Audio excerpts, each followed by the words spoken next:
O presidente dos Estados Unidos da América, Donald Trump, finalmente decidiu pressionar a Rússia, principalmente após o Kremlin afirmar que as negociações para encerrar a guerra na Ucrânia estão em pausa. E todos os esforços de Trump para apaziguar Putin não valem nada.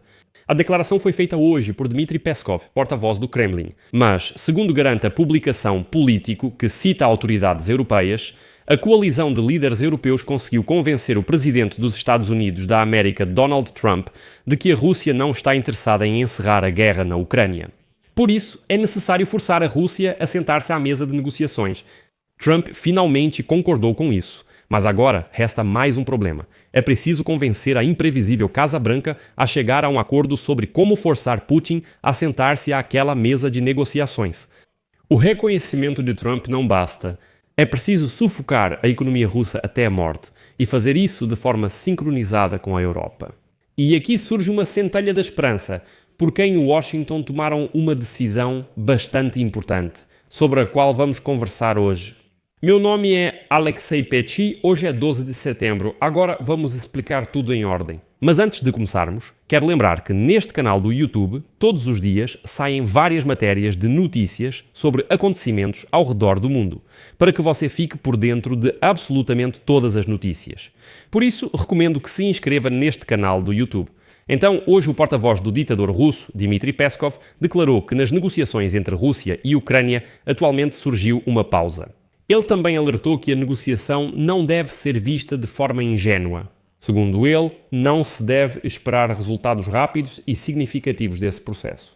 Citação: não se pode usar óculos cor-de-rosa e esperar que o processo de negociação traga resultados instantâneos. E, sabe, isso foi um verdadeiro tapa na cara de Donald Trump, que garantia que acabaria com a guerra rapidamente. Depois, ele impôs ao Putin alguns ultimatos, prazos e condições. Após o encontro no Alasca, ele afirmou que em breve haveria negociações entre Putin e Zelensky e que as hostilidades na Ucrânia cessariam. No fim, um escritor um tanto desleixado. Peskov afirma que não há previsão de fim da guerra. Parem de ser otimistas. No fundo, Peskov apenas confirmou o que Ucrânia e Europa já disseram a Trump durante os 8 meses de seu mandato. Putin está te enganando. Putin é um monstro com quem nem vale a pena conversar. Mas Trump o convidava para o Alasca, aplaudia e estendia o tapete vermelho. No entanto, agora estão surgindo sinais positivos de que conseguiram transmitir a Trump a ideia de que Putin não quer a paz, que ele precisa ser forçado de forma dura a aceitar essa paz. Como escreve a Político, durante uma série de visitas diplomáticas realizadas na semana passada, altos funcionários de ambos os lados do Atlântico se reuniram para discutir novas restrições financeiras e planos para interromper o fornecimento de petróleo e gás russos. Até mesmo um grupo técnico de alto nível da União Europeia foi enviado a Washington para trabalhar nos detalhes das propostas, cujos principais objetivos já receberam consentimento mútuo. E, como afirmou um dos diplomatas da União Europeia que foi a Washington para discutir as sanções, cito: Trump finalmente está do nosso lado. A questão agora é como combinar nossas duas abordagens. Enquanto isso, a União Europeia está finalizando o novo pacote de sanções, o 19º imposto contra a Rússia após a invasão em grande escala dos russos na Ucrânia em fevereiro de 2022. Negociadores observam, em particular em conversas privadas, que as ações mais eficazes precisam ser tomadas em parceria com os americanos. E embora haja um amplo consenso sobre a necessidade de pressionar o ditador Putin para forçá-lo a sentar-se à mesa de negociações, não persuadi-lo, mas obrigá-lo. Simplesmente pegá-lo pelo colarinho, puxá-lo e fazê-lo sentar. A administração Trump prefere usar instrumentos comerciais como tarifas para esvaziar o cofre militar do Kremlin, enquanto os europeus. A União Europeia insiste na imposição de sanções oficiais contra empresas e instituições financeiras que, em países terceiros, cooperam com Moscou. Dizem que as tarifas são boas, claro, mas além delas. Vale a pena atingir diretamente empresas específicas, por exemplo, na China e na Índia, com sanções, para simplesmente paralisar o funcionamento dessas empresas como um todo, e não apenas dificultar a venda de produtos delas nos Estados Unidos da América. Em outras palavras, a União Europeia propõe impor sanções globais, por exemplo, a portos e refinarias de petróleo na China, Turquia ou Índia, que continuam recebendo petróleo ou gás russo. Ou seja, é preciso oferecer uma escolha. Ou vocês compram gás russo, mas perdem completamente todo o mercado ocidental, não poderão receber serviços, serão desconectados do sistema bancário e assim por diante. Ou vocês recusam o petróleo russo e mantêm tudo isso que foi mencionado no Ocidente. E então, o segundo diplomata da União Europeia para mim declarou que eles esperam discussões acaloradas com os Estados Unidos da América sobre como realmente atingir a Rússia. Ou seja, não é questão de se, mas de como, e os Estados Unidos têm suas próprias linhas vermelhas.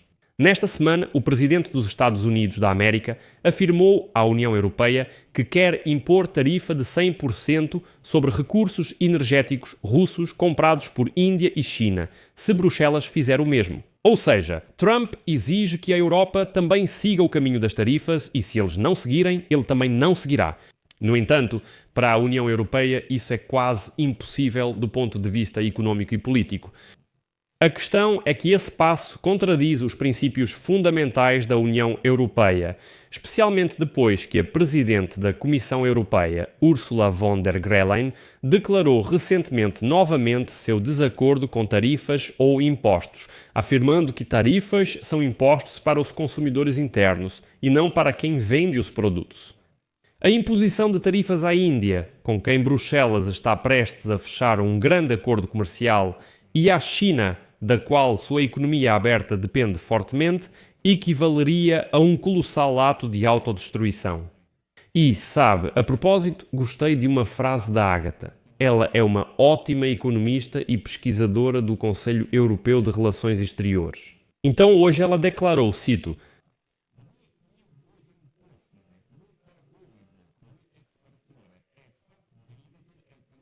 e aqui alguns viram uma tentativa de Trump de culpar a Europa por todos os pecados. Ou seja, é um esquema astuto, é simplesmente uma maneira da administração Trump impor exigências irrealistas aos parceiros. Trump sabe muito bem que os parceiros europeus vão dizer não às tarifas, porque a União Europeia de jeito nenhum vai impor tarifas, especialmente nesse nível contra a China e a Índia. Por isso, Trump pode depois dizer, tudo bem, nossos parceiros se recusam a aumentar a pressão sobre Moscou e por isso nós simplesmente não podemos avançar mais. Pronto, vamos parar por aqui. E a culpa não é minha, a culpa é dos europeus. Embora aqui valha a pena mencionar, dizer que em um recente documento confidencial para discussão, apresentado pela Dinamarca no Conselho da União Europeia, ainda assim, foi discutida a questão de saber se as capitais europeias estariam dispostas a impor tarifas contra Moscou e seus aliados no âmbito do 19º pacote de sanções. Essa ideia, segundo alguns diplomatas, não recebeu muito apoio entre os ministros, mas mesmo assim, essa proposta está sobre a mesa. O presidente dos Estados Unidos da América também pediu à Europa que pare de comprar combustíveis fósseis russos, o que exerce uma influência significativa sobre os líderes da União Europeia. Já pedem a suspensão total das importações desse país.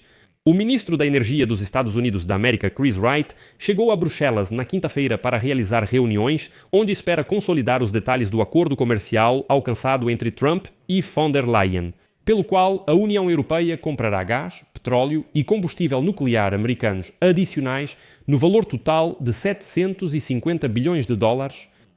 A seguir, uma citação de Wright sobre metas ambiciosas de importação. Claro, os Estados Unidos da América podem garantir isso, mas este é um programa quadro que prevê um crescimento significativo do comércio de portadores de energia do nosso país. A exportação de gás natural liquefeito dos Estados Unidos da América está crescendo e está substituindo o restante do gás natural russo, que ainda é importado pela Europa. Em uma coletiva de imprensa após o encontro com seu colega americano, o comissário de Energia da União Europeia, Dan Jorgensen, declarou que pretende acelerar o cumprimento dos compromissos da União Europeia para encerrar completamente a importação de gás russo até o final de 2027 e, talvez até antecipando esse prazo, caso isso seja acordado em um compromisso com todos os países da União Europeia. Citação de Jorgensen. Eu propus a proibição da importação de gás russo, de forma que isso não leve ao aumento dos preços e a problemas de confiabilidade no fornecimento. Juntos, devemos importar mais gás liquefeito dos Estados Unidos da América para nós. Além de essa proposta abrir grandes oportunidades comerciais para os Estados Unidos da América, ela também dá à União Europeia posições mais fortes nas relações com países amigos do Kremlin, como Hungria e Eslováquia, que se opõem ao plano de romper relações com Moscou. Os Estados Unidos da América estão sendo astutos aqui.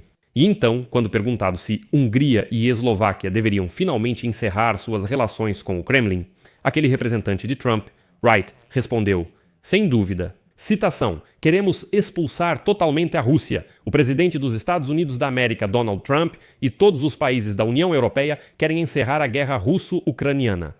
Quanto mais conseguirmos limitar a capacidade da Rússia de financiar essa guerra mortal, melhor para todos nós. Sim, essa é a resposta para a sua pergunta. Ao mesmo tempo, Wright também pediu aos países europeus que encontrem alternativas à energia nuclear russa, afirmando, e cito: queremos que as tecnologias nucleares venham dos Estados Unidos ou da própria União Europeia. Portanto, se a União Europeia e os Estados Unidos da América chegarem a um acordo, Trump também não terá para onde correr, já que ele mesmo já definiu os limites da futura pressão sobre o Kremlin. Aqui colocarei reticências.